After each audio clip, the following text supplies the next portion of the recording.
New York, big city of dreams.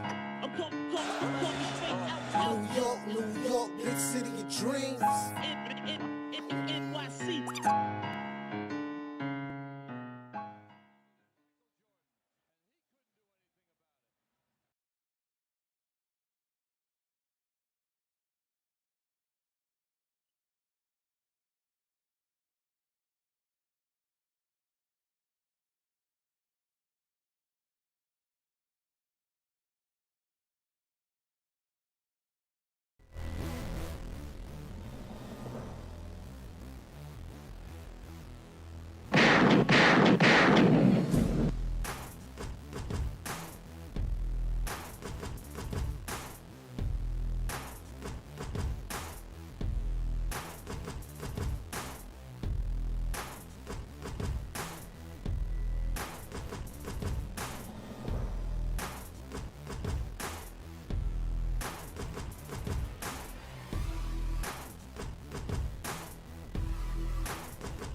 Testing. All right, how about now? Can y'all hear us now? Check, check, check. Y'all hear us now? Give us a thumbs up. Can y'all hear us? All right, let's go. We in the house, Is there an baby. echo? Is there an echo? Everyone's saying yes. Is there an echo? I don't hear an echo. You Okay. good? It's only echo on my part, so only annoying. I'll do all the talking. All right, cool. All right. So I'll hear that echo. It'll only annoy me. So I guess I'll just all right. Here we go. What's going on? Jay Ellis from the show. Here give you that Knicks talk just in Knicks time. And we're here to talk about Knicks win. The Knicks beat the Hornets 99-98. And listen, these guys did not have their starters. There was no LaMelo Ball. The Knicks still struggled. All right. Josh Hart gave us 13 points, 12 rebounds, and assists with 2 steals. Karl Anthony Towns gave us 19 points, 12 rebounds, 5 assists, and 2 blocks. Brunson, our captain, gave us 31 points, 6 assists, 6 rebounds. McBride, extremely important, helped turn the tide of the game and gave us 14 points and 5 rebounds. Also, shout out to my favorite campaign. Gave us a very important 6 points and 3 rebounds. The Knicks overcome 21 turnovers in a tight game and still win. It's a thing. I guess I'm should be happy that the Knicks hold the Hornets to 100 points because it seems like the Knicks defense halfway showed up. But I don't know if I'm happy with this win, but we're gonna talk about it. Good, bad, and ugly. All right. Before I get into the details of the game, I'm gonna introduce you to my guy, the man, the myth, the legend, the Latin assassin, B. Escobedo. Let's go, Jay Ellis. Hope you had a great Thanksgiving. All of the Knick of Time family. Hope y'all had a great Thanksgiving. Much blessings to everybody. And that's where the good news ends. This was the worst win of the season. And I was not here after the Mavs game because I was in a safe space, bawling my eyes out and punching holes in the wall like I'm a white guy. It was another brutal loss, live and direct, having to watch my own 2 eyes. I think the last time I watched the Knicks win in Dallas was when Marcus Morris hit the game winner. That tells you how long ago. That's pre-Leon Rose. I have went to every game and watched them get their ass beat, belt to ass, and I'm tired of it. And that type of feeling led into today. And there's one correlation, one underlining theme between both the Mavs loss and this bad win / near loss. And that is bum ass Mikal Bridges. I'm on your ass, bro. It's I am not. on your ass. Listen, we could get into the great debate. I'm totally fine with that, but I can't put any blame or responsibility on Brunson or Cat. Leon Rose knew they were net negative defenders before we came into this team. You have to compensate for that, which means the defense, the first line defense, has to be a bigger point of emphasis so you don't rely on the back line of Cat. Cat is actually playing very hard. He played very hard against Dallas. He played very hard at night. He doesn't play smart. He doesn't have great instincts, but he does play hard. Same thing with Brunson. Plays hard. He takes charges. He tries to play passing lanes. But the point of attack is being guarded by Mikal Bridges, and it's been cheats since we acquired him. I've been watching the Lakers, Cam Reddish playing better defense, Quentin Grimes playing better defense, and I told y'all about Najee Marshall. I told y'all Najee Marshall was going to tear us up. And what happened? Najee Marshall lean store of a game. Unbelievable shit. If someone as uneducated and novice as me can see what we need to be guarding against, why is someone who is deemed the most prepared coach in the NBA not failing to see the same? It's very frustrating as an amateur analyst to watch the games and feel like I can really point out what needs to be fixed. And then Tibbs plays Mikal Bridges leading minutes in the entire NBA, most minutes.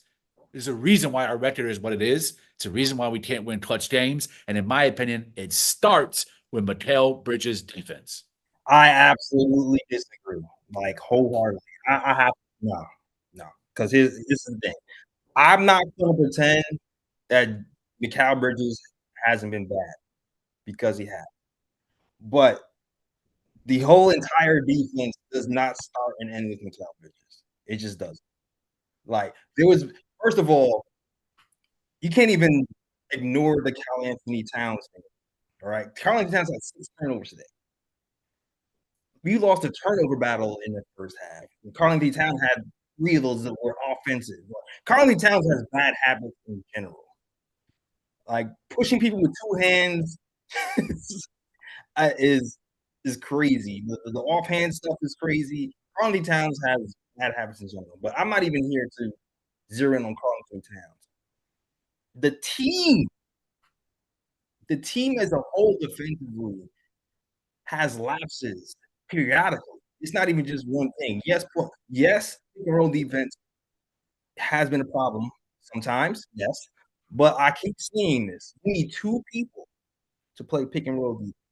You have point attack, and you have your center. Now, MIkal, for his entire career, even when he's with the Knicks, if he gets beat, he works his way back into a play.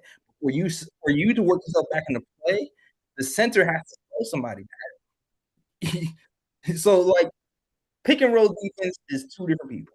1. 2, there was a point in the game where the bench came in. They worked us back into the game. And the starters came in and they laid it in. And it wasn't just MIkal Bridges just showing.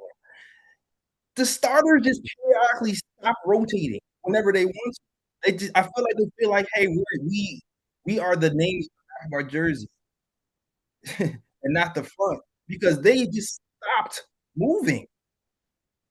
And Tibbs called timeout and chewed them out, and then you can see it from 1 to 5. All of them actually started putting in effort, and that's not a MIkal Bridges thing. I see Josh Hart now rotate to guard 3. OG Anunoby plays defense. That's the only one I say who's really consistent. Although he had a stint where he got burnt backdoor for an easy layup from Miller. Like, they all collectively check out defensively, and it's really noticeable when half of the come out and then the bench comes in. Like, I'm not putting the entire weight of the Knicks defense on coverage. I'm not.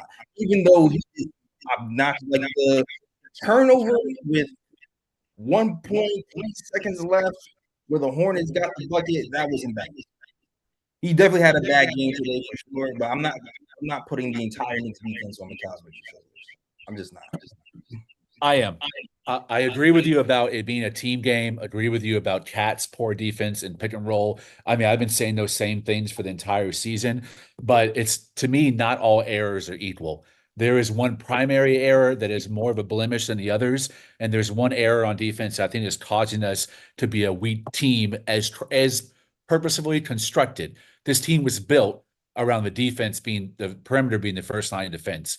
Leon knows Cat better than anyone. He was his agent. Tibbs knows Cat. He was his coach. Everyone signed off on this deal knowing that Cat was not going to be the primary defender as Mitch has been or iHeart was. Now it's going to be Wingstop. It's going to be OG and MIkal Bridges taking turns guarding the point of attack. And so far, in my opinion, OG has held up his end, MIkal Bridges hasn't.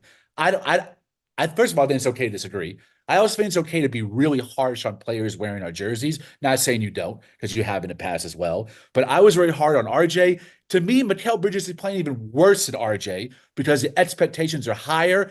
And the package that we sent out, it's the biggest pit package in NBA history. And we sold them for a role player, with someone who came in here, it's playing soft as hell on offense and defense. He's timid. It's basically Grimes 2.0 right now. It's like you're not getting a hawkish on-ball defense at Grimes' debut.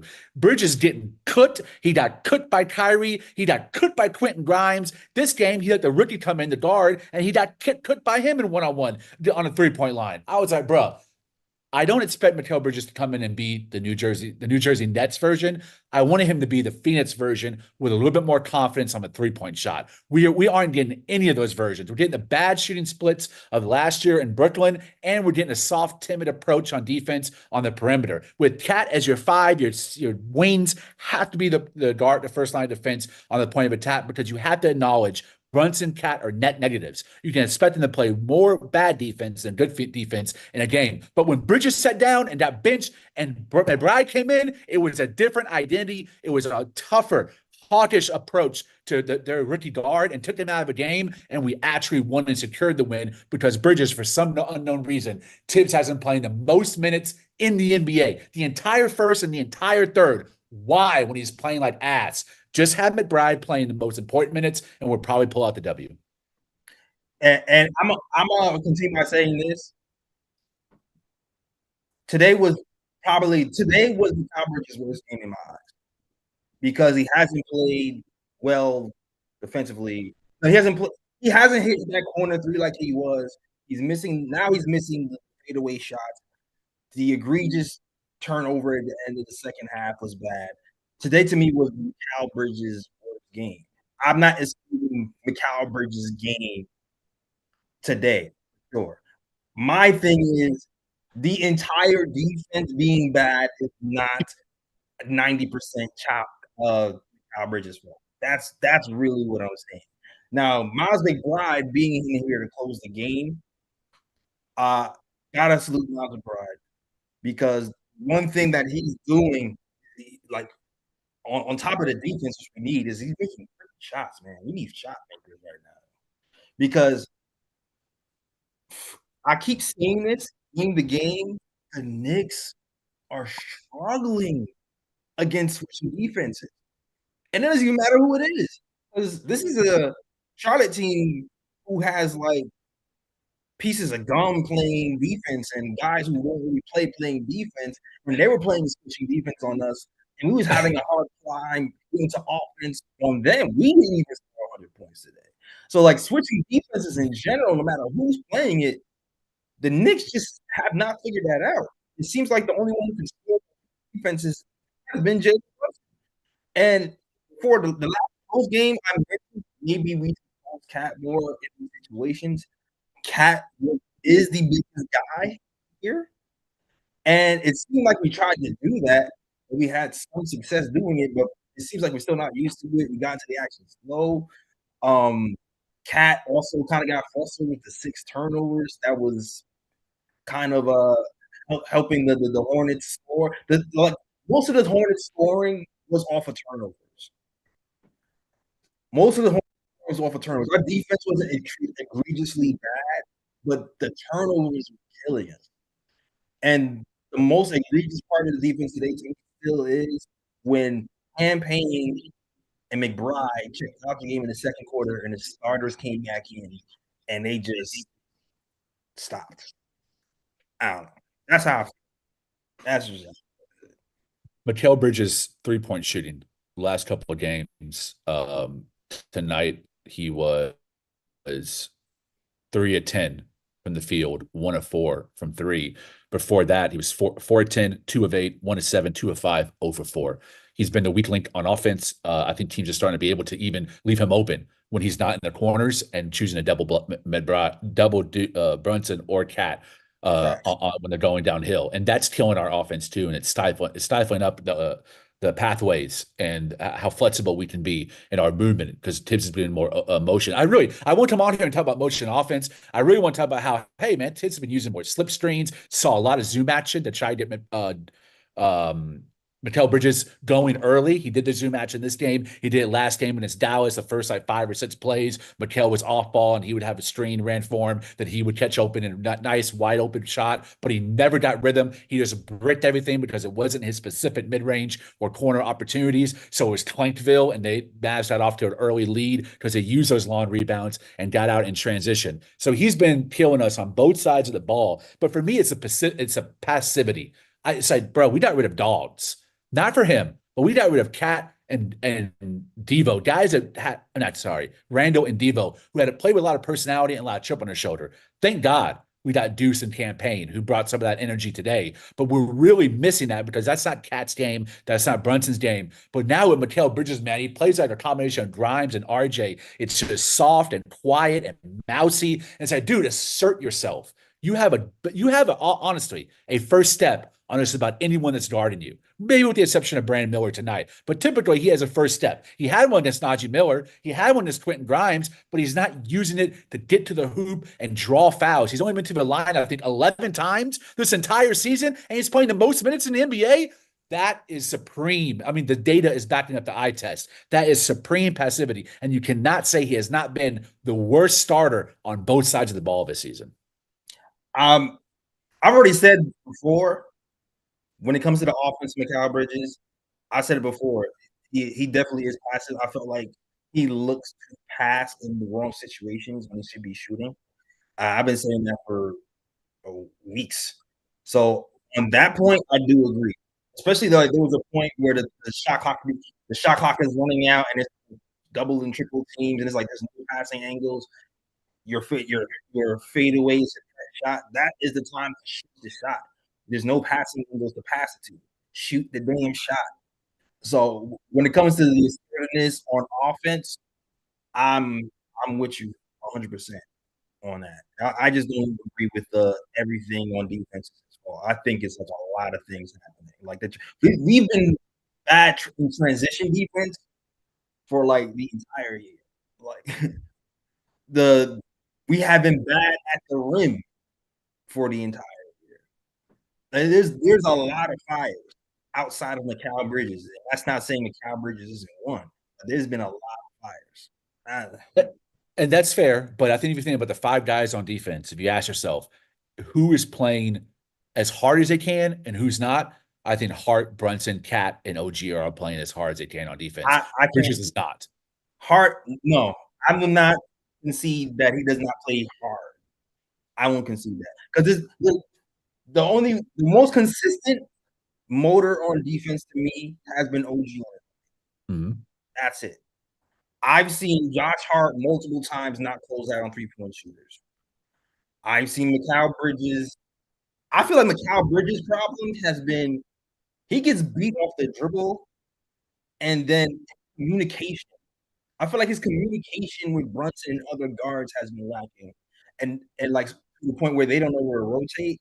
And I feel like that's a lot of his problem more than like he gives the least effort on defense. That's just what I'm seeing. Cat, you already know he's going to be a work in progress all season. He's not a rim protector per se. Although I will say he has been steadily getting better defensively, at least with his activity level and steals. I've noticed that. I noticed he had a good sequence where he jumped up straight up, rule of verticality, and didn't get a foul. Ironically, all his fouls they were on offense and defense. But it's like I don't see MIkal. I've seen MIkal work himself back into plays and block shots from behind so many times that I can't say yes, it's activity level and laziness that's causing the defensive problem. I can't say that. I can. I think it's definitely apparent during crunch time when games are close. Hart has another level that he goes up to. Brunson, Cat, they're limited, but they do whatever they can. And OG, we agree, has been the most elite. I have seen Bridges. This game was a clear example of that where he got benched for defense and they put in Deuce McBride, who gave us extra offense that we weren't really asking for, but he's increased his game year to year. But there's nothing he does I'm surprised anymore. I think McBride has serious potential as a starter. I think he could even be better than IQ if he was running his own team. But Deuce and Hart's defense stepped up in the fourth. I've never seen MIkal Bridges step his game up in the fourth in a close game to help us win. I haven't seen it this year. Does that mean it won't happen? No, I think he still will improve. I'm on his ass because I expect better. I'm not on Cat's ass on defense because I don't expect him to be any better. He's never been a good rim protector. I have said this since we got him. That's not what he's good at. So if he just plays hard, I can live with that as long as Precious and Mitch get back. That's going to help us as a team way better when we had that bench. But that leads into my second number two. Tibbs, yeah. Bro. Tibbs, yeah. seven-man rotation in November? Bro, come on, man. Yeah. What is going on? Man, out of any tip you talk about MIkal Bridges about, I think the lazy one is the one I can't absolutely not accept. That's fine. That's the one I just can't get with. I saw him with 2 eyes, bro, in Dallas. It was embarrassing, man. Quentin Grimes cooked him, laughing at him. I can't get it. Josh Hart played his ass off in the fourth. Lazy? No, yeah. No way. Yeah. No way. I will say, though, it's obvious this team is still Brunson's. We won this game because of that. We won this game because of Brunson. We won this game because of Deuce McBride and campaign. OG Anunoby, ever since he got the 40-point game, and I don't know what happened to him. He just turned into himself over.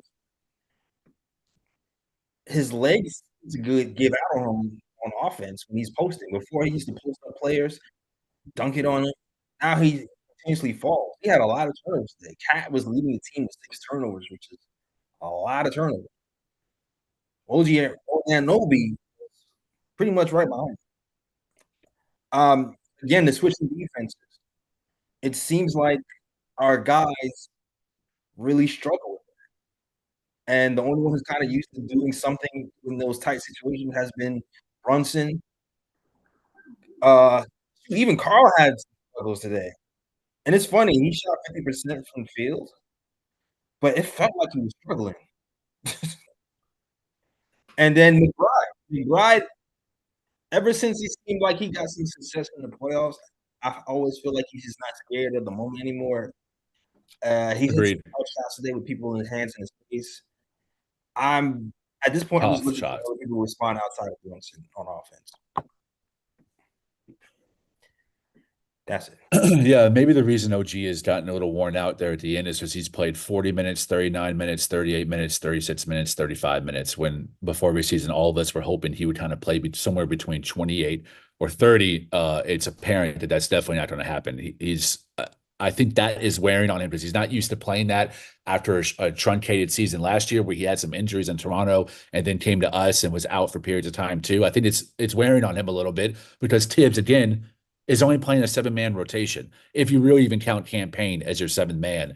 If we had nobody on this bench, again, the Charlie Brown bums, the Dwayne Washington Juniors, I would understand. But we got rookies that can contribute, and we also got vets that we could be utilizing. Matt Ryan, calling up TJ Warren, whatever it be. Guys that we can actually be playing within this rotation to extend to 8 or 9. I don't know why in late November, 20 games into the season, we're playing like playoff minutes in a playoff rotation. It also isn't going to help the players adapt to new roles when Precious comes back, because Precious is going to decrease. He's going to take someone's minutes. It's not going to be a subtraction or a swap. He's going to be added to the rotation. So now guys have to get adjusted to being more impactful in limited time and limited opportunities and being more comfortable playing with the bench. I don't understand the mindset at all of Tibbs. And I think that his minutes in terms of playing them to this egregious level is impacting everyone did winded in the fourth quarter.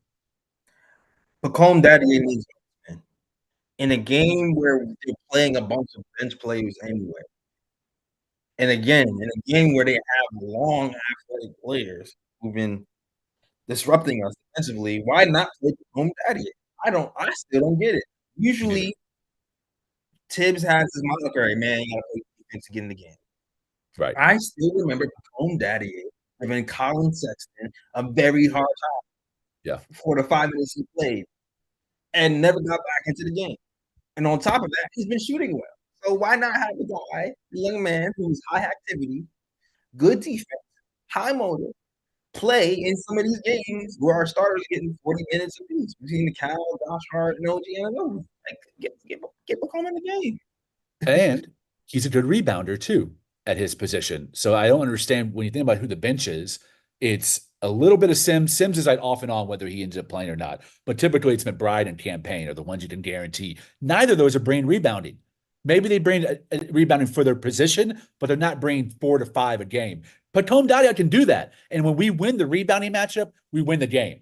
Today we won the rebounding matchup by 5. We won. That's really what we hang our hat on. It's not so much the defense or the rim protection anymore. Tibbs' identity is out rebounding your opponent. And when we do that, we win. We didn't do it against Dallas. I think we lost by 7 or 8 rebounds in the matchup. We lost the game. But having more size on the court, more size on the floor, and being able to give OG a rest or Mikal Bridges a rest, especially, Daddy makes the most sense. I agree with you. Him or TJ Warren, for me, are the 2 guys that should be getting minutes right now because both provide defense.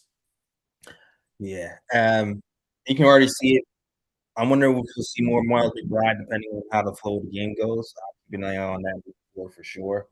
We already know Achiuwa is close to coming back, so we'll definitely take these guys' minutes. Man. I saw Mitch was traveling with the team. You already know. Be welcome back. I'll definitely welcome Mitch back, but we definitely need more players in these rotations to get some of these guys a breather for sure. But also, I'm happy we won this game because it would have been embarrassing to lose this one. Dude, you ain't lying. It would have ruined my Thanksgiving, bro. It really would have. It really would have. It would have ruined my Thanksgiving. And I had a great Thanksgiving. But just watching it just reminds me that this is still Jalen Brunson. Cat is phenomenal. He's been great for us on the offensive end. When the game is on the line, I'm with still you. Brunson. I'm with you. Yeah. Except on free throws. Except on Brunson. Oh. Can we please hit free throws, man? For real. He's 1 for 3. He's 1 for 2. He's 2 for 3s. We can't live with this. I actually trust Cat the most on a team when it comes to going to the line. I trust him the most in clutch free throws. I do too. The thing with Cat is he just be some touch and go with the offensive fouling thing be really a problem. It is. Cat, you know what's funny? So Tibbs is the first person to have Cat. And I can see why now for real how Tibbs back in the day would get fired. Because Cat is as talented as he is, he has a lot of bad habits. And Tibbs back in the day was not forgiving. And this is Cat like 10 years later, more polished. I can imagine Cat 10 years before this. You know what I mean? Yep. Arguing that high-pitched tone. Exactly. Don't tell me, Tibbs. I got this, Tibbs. Oh my gosh. If Cat is doing this stuff right now, 10 years into his career, I can imagine Tibbs and Cat as a rookie. Oh my goodness. Yeah. Wow. From the not putting the hands up to the pushing people with 2 hands he has a lot of bad habits to get through. And thank you, Timmy, who was here last post game, who put something on my radar that I had to think about. He said that Cat has been playing the 4 all last season.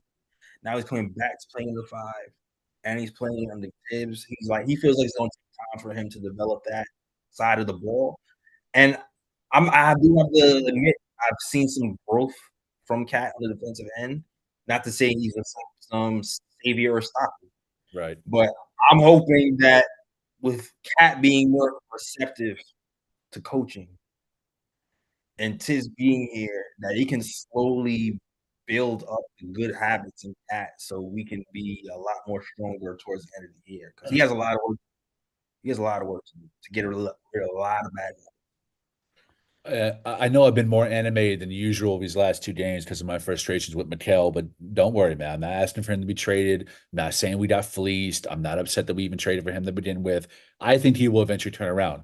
But what I'm staying positive on is, man, when Precious Achiuwa returns. I think I'd say this timestamp right now. Precious Achiuwa is going to improve us on both sides of the ball more than Mitchell Robinson because you can play him more than Mitchell Robinson and play him in multiple positions. He can start the game playing the 4 offensively, but guard the 5 defensively. His versatility and his complementary style, because he was a plus with every other player that he played with last year. His complementary style, and it's a Cat. Whether you don't know who the 4 or the 5 is on offense, that's going to confuse a lot of teams. The same way that a damn simple zone or a simple switch on us throws a wrench in our system. I think Precious will be the same for the teams that we end up playing once he gets back. Because his 3-point shot was coming along, or at least a confidence in it was coming along before he got injured. And if he can at least hit from one corner, that's a whole new dimension to us offensively. But I love him being a backup to guard, penetrating 1s and 2s, coming down court, downhill. That's going to be a huge help as well because he didn't defend the rim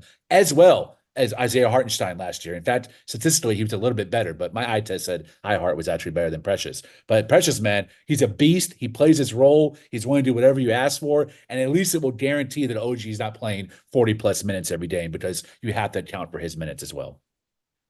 Yeah, I can't wait for Precious to get back. I'm not going to go out on a limb like you and say he's going to play more minutes than Mitch. I'm really curious to see what the rotation looks like with everybody back, for sure. I'm really curious because I still feel like Shaman was going to be in rotation. Hell, when I was watching preseason, the way Tibbs was going, it looked like Tibbs was about to go 10 deep. Like, I thought Shaman should start. Huh? I thought Shaman should start. Listen, I know you thought Shaman should start for sure because of the 3-point shooting, but from preseason, it looked like Tibbs was really sold on the Shamet, Campaign, McBride trio coming in off the bench. Yes. So I was curious to see what those moves gonna look like once Precious and Mitch come back. Because like it really looked like we want to go 10 deep this season, the way Tibbs was going. So I'm curious to see what happens. Like I feel like it's frustrating watching this team, but I wonder what the team's gonna look like in January when everybody comes back. Like we might have a different team. I think Precious changes everything. I think Precious relieves a lot of pressure on Bridges. Doesn't mean Bridges doesn't have to be better on both sides of the ball, especially offensively. Precious is not going to leave anything for Bridges offensively. He still needs to carry his load, pause, and hit those corner threes and get better at the above a break three, man. Like, why is that such a mind? It screws his mind up. His confidence is completely gone shooting above the break or even to the left or right of the break as well. And driving to the basket. Like, cool, you got the mid range, bro, but let's see the whole damn package. That's what we trade 5 picks for. Also, pause. But Precious, man, he is just such a glue guy. And I don't think the average NBA fan or the average NBA commentator understands the impact Precious has and how Precious really is. Maybe Tibbs' his second favorite guy in terms of trust after Hart, Josh Hart. He really trusts Precious. Precious closed a lot of games for us last year, and you can really get dangerous closing the game with Precious and Cat at the 4-5. I think that presents some opportunities for soft switching, maybe through the 1 through 4, with Cat playing at guarding the rim, because Precious is really dynamic and really good getting over screens and really good recovering on screens. And he does the same thing Bridges does too, where if he gets beat on a dribble, he can recover and block a shot from behind. We don't have that really right now from the front court. Cat's not adept at that. He's got the size for it, but he doesn't have the instincts. And with Mitch out, we're really hurrying that regard. Yeah, I think he's gonna help Cat to me. That's the way I see it. Like that rim, we're still missing that rim protection. I see Precious that you want to be in the guy who can rim protect for us. Yep. Huge. And also we got some centers for us as well. So I'm looking forward to having all these guys back. Everybody. Hell yeah. For sure. Nonetheless, though, we gotta win. We gotta win, damn it. Damn it, we gotta win. We gotta win. Gunshots for the win. And salute to you guys. It took a long time to set up. A long time to set up. But I found a way to get gunshots from my sister's house where all my I'm glad that it was a long one because I think Jay Ellis would have beaten me. I was so angry when the pod first started. I had like 30 minutes to decompress. I was really going to go off. So he would have been like mute and boot my ass from the podcast. I want to go ham on MIkal Bridges, man. But listen, it will be okay. He will bounce back. Precious is going to be a huge part of that. Absolutely, man. Let's get to the comments, man. Any comments that stood out? I've been kind of perusing. So I can't do things at once, man. I'll be missing. The rest of the KOT families in the chat. I've seen my sister Ebony. Prayers to you, girl. Hope you're doing okay. Ebony. She's been breaking down the game about Karl-Anthony Towns' rim protection and MIkal Bridges getting beat, but it's more about effort and motor. I agree with that as well. We need to dominate the boards. I agree with her. I made that point too. If we win the rebounding battle, we win the game. Also, my main man, Phil Porto, going to bat, defending my Tates in the chat. I appreciate you, Primo. Love you, bro. We got 2 Latin assassins on the show now. Yeah, we actually won the rebounding battle too. So, yep. I mean, that's huge. We won the rebounding battle. It's something we haven't done. I mean, we better win the rebounding battle. Nobody asked for us Cat on the damn floor. We better win that damn battle. A solid rebound. He's phenomenal. Yeah. Let's see. What else we got? Mark, shout out to Mark Wajor. Says Precious was short of the bench and relieve our guys of minutes. OG will be more fresh because it looks like he's learned that. All right. I heard the story when Cat fought Joel and had him in a headlock and got a bust on teammates. I told you I ain't no. Yeah, you.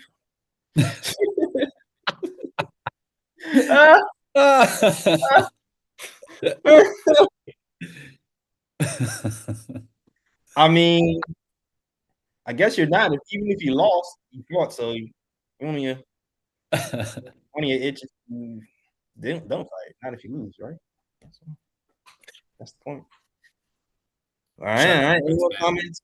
We love you, Fritz. Shout out, Fritz. I see you in the chat working your magic. We appreciate you, bro. Shout out to Fritz always, man. Kenora says MIkal stinks. I didn't want him last year, and all my friends still are arguing with me. I mean, another defensive player of the year candidate who was able to shoot threes at a high clip. I felt like it just made sense to me. Yep, me too. I always wanted to bear. He just has to live off the reputation. Yeah, that's why I'm pissed, man. I'm not pissed because he's a bum. You know, I stopped getting mad at RJ because I feel like RJ, there's no much more for him to get. Same as Ryan's, but he pisses me off because I expect so much more from him. I thought he was gonna be an all-star. Yeah, I thought he was gonna have a better year than what he's having right now. I'm not gonna. Ronald Dorson says, I told you guys this was going to be easy. It's almost like a back-to-back. You talking about why is it like a back-to-back? Because of the traveling? That's what you're saying? I mean, I know we still are away at the Hornets, even though it's still kind of like MSG3. We heard all the Knicks fans over there chanting the game was on the line. So it's not that bad. You don't have to complete home cooking with the home turkey and home mac and cheese, but close enough. But the Knicks will be back home. All right. I don't know if there's any other comments that I want to check out. Yeah. That's what's up. Anything else, man? I feel like we argued MIkal to death. I feel like this is going to be an ongoing argument until he starts to come around. Yeah, I'm cool with that. Sometimes fun to have something to debate about. No, man, I'm good, man. I'm just glad we got this W. I need to do some Black Friday shopping. Now I'll be out there shopping in a good mood, or at least a semi-good mood, because a dub's a dub, and we really needed it. This was actually the game that I thought we were going to lose. I was more worried about this one than I was any other, because I thought LaMelo Ball was playing. And with LaMelo Ball not playing, there's really no excuse for us not to win this game. But shout out Brandon Miller. He's one of the great young up and coming talents. He's kind of like Sengun. People don't pay attention because the team's not great, like last year, or he kind of plays in a smaller market city. This kid's got all-star potential. Absolutely, I think probably the most talented, well-rounded player on the team. Really, he's a fun watch too. Really fun. Yeah, I mean the Knicks actually did a good job guarding him. Like he didn't shoot well today. He shot really well. OG. Yeah, OG did well today, man. At least on the defensive end. Although offensively he did struggle. Outside of that one backdoor cut that I mentioned earlier, OG overall did a pretty good job on him. So I agree. Yeah. All right, man. Keep that short. Anything else? Any Uber picks? I got the. We talked about Julius Randle already, so I'm gonna have to do that one. Shout out Gerson Rosas, man. Good seeing you at the Mavs game. Dapped you up. Thanks for following me on LinkedIn. I appreciate that. I'll try to get you on the show one day or get Fritz a job through that connection. Always good to see my man Rosas, the first Latino president of basketball operations in the NBA when he was with Minnesota. So I'm glad you with the Knicks. All right. Ooh. I'm gonna pick for my guy Jalen Brunson, man. Jalen Brunson, although he did miss a free throw, would score I think 11 in the fourth quarter. Shortest leadership team on the back for the entire second half. Hit his 3-point shots. Got flagrant fouls. He started off kind of slow offensively, and when I say slow, I mean he just wasn't making shots at the rate that we're used to seeing him make his shots. But now he's proven he absolutely needed it. And with teams that we play that play switching defenses, he's the guy who's always calm and collected how to attack. So shout out to Jalen Brunson, who's cool, calm and collected, hit most of his free throws, and carried us home. So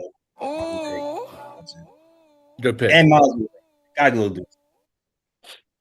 Deuce. Because Deuce's defense and his playmaking helped us come back on this. Because at the end of the day, no matter how good the defense you play, you do need to play good defense. You have to make some shots too. And Deuce hit a couple of tough shots. He also went to the hole, got fouled, didn't get the foul, came back next time, dunked the ball, hit some step back threes and long twos. Really glad to have Deuce back. He was struggling for a bit before he went out. I think he was just struggling because he had a bad knee, but now that he's healthy, he's back to the Deuce that we've seen. So shout out to Deuce. Last year, Deuce made a step in his three-point shooting. This year, I believe he's making a step in his playmaking. great decision making, great court awareness. He's starting to make crisper passes, having more confidence in his passes. He's not jumping in the air and not really knowing what he's going to do before he lands. And when we need a bucket, he knows when to step up. He has his spots on the 3-point line that he feels really comfortable at, and it don't matter how hard you guard him, man. When that thing goes off, it's wet. It's awesome to watch. Facts. Oh, shout out to my guy Prezi the Boss. I see Phil and Prezi over here. Uniting Prezi. I met Prezi in real life. Solid dude. Yeah. So yeah, definitely shout out to Prezi here. All right. I see somebody mention that Ant went off on the Timberwolves. Oh, I asked you this question. You already see what's happening with the Timberwolves. We already know Julius Randle's going to stay there, right? There's no Julius Randle will be a Timberwolves for the rest of his life. Hell, well, maybe not the rest of his life, but who knows what happens. He won't be a Knick. But Dante DiVincenzo was also struggling severely. High turnovers. The shooting is way down. I feel like they're looking at him like, why did we make this trade at this point? But I'm looking at this like opportunity. Knocking. That's what I'm looking at. I want to ask you this question because I know it's not possible for Dante to come back this season, but next season, would you entertain the idea of bringing Dante DiVincenzo back home? that's a no-brainer. You asked me that? That's a hell yeah. Absolutely. I love his moxie, love his game, love pause, a pre-pause. Dude had big balls, man. He played with big balls when the game was on the line. And that playoff game will live in infamy for fans of my age and younger. That was an unbelievable game against Philadelphia when he hit that three. I love him. I think him and Brick are cool. I don't see any reason why the team wouldn't be interested in bringing him back. I think he's had enough of Minnesota. Like I think that was a team that he was competing with between New York and Minnie as a free agent, and I think he sees now the difference just in clout. And when the team is good, there's nothing else better than being a new player and wearing orange and blue. So that's definitely a possibility. It kind of depends on how they finish the season. I agree with you. Randall's gone. There's just no way I follow Minnesota accounts. So the algorithm is like a lot of mini fans because my Randall is someone I've talked about a lot on Twitter. People are fed up with him. They are absolutely fed up, not because of his clunkiness on offense, not because of his reluctance to pass, not because of his poor passing, not because of his offensive fouling, all this shit he's doing. It's the defense and the ball watching on pick and roll, the ball watching on switches. Just it's incessant. And fans are fed up because Finch has built that team on defensive identity. And so it's glaring when someone comes in and doesn't pull their weight. And Randle, compared to Cat, is awful. And he ain't even a primary rim protector. He's secondary, and he still cheats. That's what makes it so bad. Yeah, the thing with Randle is the difference between Randle and Cat to me is Randle actually has the IQ and the processing speed to be good if he wants. like he has he's mobile enough to move side to side. Like he can lock in and lock somebody up. But if he's frustrated in general or frustrated with the team or the atmosphere, you don't get any of that. You don't get any of that. And somebody in chat, he just said that Ant threw out the team and called him soft. Like I know for a fact that we had leaders on this team, so we started to see less and less of that last season when Randle was here, especially when OG Anunoby. When OG Anunoby got here, the Randle mental was somewhere else. He was playing really good defense. He was passing well. He was playing the best ball of his life when OG was here. So I don't know. Randle was a very specific type of atmosphere for him to succeed. Anthony Edwards is a young leader. He's gonna have to mature real quick. Yeah, I don't think that Ant is going to be the point of emphasis for Randle being ran out of town. I think it's going to be Gobert.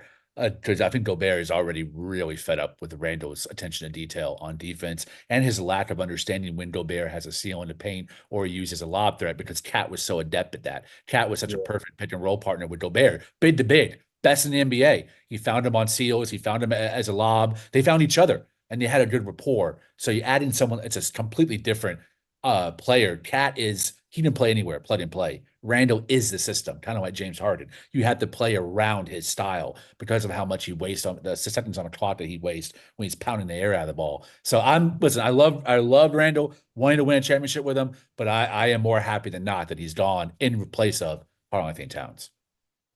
Yeah. Well, salute to that team, but also salute to the Knicks, man. Honestly, I don't even want to talk about Knicks manager. I need to see more defense. I need to see more consistency before I start talking this C word over here. I'm not even gonna I'm even with the roommate show. I'm boycott the roommate show until we top 10 defense. All right. Oh yeah, I unsubscribed. I'm tired of seeing the promos. I blocked it on Twitter. I'm done, bro. I'm tired of shit. But stop that show. Stop that show. Yeah. Until y'all top 10 defensively, oh man, I want to see no giggles. I still think the potential is there for the championship. And I say it to remind myself not to get too worked up over a loss or a win, because I still think this team is very capable of winning it all this year because of the parity that exists across the NBA. There's really no dominant team outside of Boston, and we're kind of built to be matched up very well with Boston. We just need all of our guys back to be able to compete defensively. If I'm being completely honest, I'm not convinced. Okay. I'm not convinced. Defensively, we have a long way. I agree. The team that's going to win the championship isn't going to struggle against the Hornets without their best. That's fair. We have work to do. Is there potential? Yes. Is it going to be this year? It might be another year. I don't know. But I feel like we have work to do. I think they'll figure it out. I think it'll be this year, but I agree with you. There's a long way to go. Long way to go. And I'm not going to debate your doubts or criticisms because they're perfectly understood. Yeah. I'm not trying to be a downer. No, it's cool. Still love my team. I did it. Still love my team, but I was spoiled by the defense playing last year. I was really spoiled. And I need to see what happens. I need to see what happens with Mitch back to see if I can get some of that back. Yeah. Because at this point, it seems like if you're not hitting shots, you don't win. And that's not the identity of championship winning. Agreed. You have to be able to win multiple ways in this league. You can't just win for a shooting shot. That's it. Yep. That's of all the things you said, I agree with that one the most. That is absolutely, if you try to outscore a team or just hit more shots than the other opposing team, you might even get bounced in the first round just on based on a really bad matchup. That's where we are right now. But I really think that boom, Precious that's back, the entire identity of his team changes. Even more so than Mitch. Precious is key. Both of them are key to win it all. But to me, Precious is sooner and to me more impactful. Yeah. All right. I'm done. Me too, bro. Happy Friday, y'all. Happy Turkey Day. I know you had the tomatoes, all that. I had it too. It Same. Good. Backed it. Ate too much pie, bro. Ate too much pie? Yeah. We all ate too much pie. But, yeah, that's the show, guys. Thank you guys for watching. Super chats are extremely welcome. It's going to help us keep the show going, keep the lights on. It just helps us support the show. So thank you guys for all your super chats. Also, likes also help. Shares also help. Also, if you like the show, subscribe to the channel. We're here, just killing it, just chilling after every game, talking Knicks. And I'm back home because I'm at my house. I'll have the Discord. So if you want to yell at us about our MIkal takes, JLSB, you saw MIkal, you suck. You go on the Discord. Come bring the heat. Tell me how much I. Or if you're like, yo, Lee, you too hard, MIkal, you suck. Go on the Discord. Bring the smoke. Tell Lee how much he sucks. But it won't be this. Come on, Timmy. Yeah, come on. Well, Timmy was here last game. He was here. I was like, Timmy, you missed him. He's in Dallas.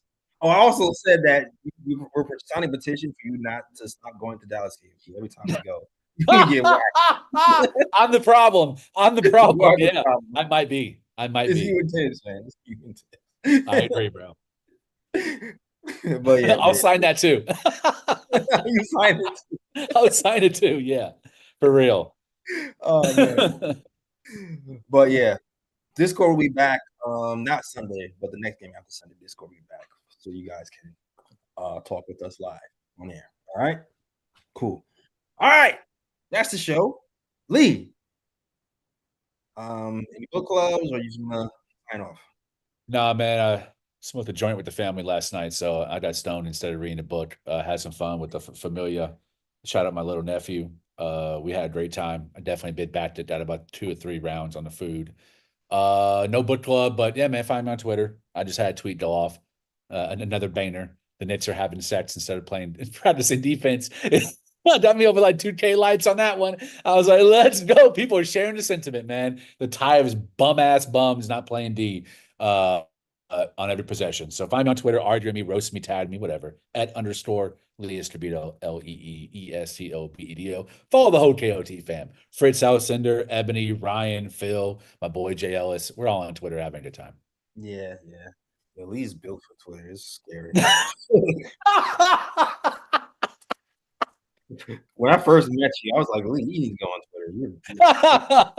Twitter. Your crazy angles and talks and hot takes and all that. My tweets be banging lately, man. I've been killing it.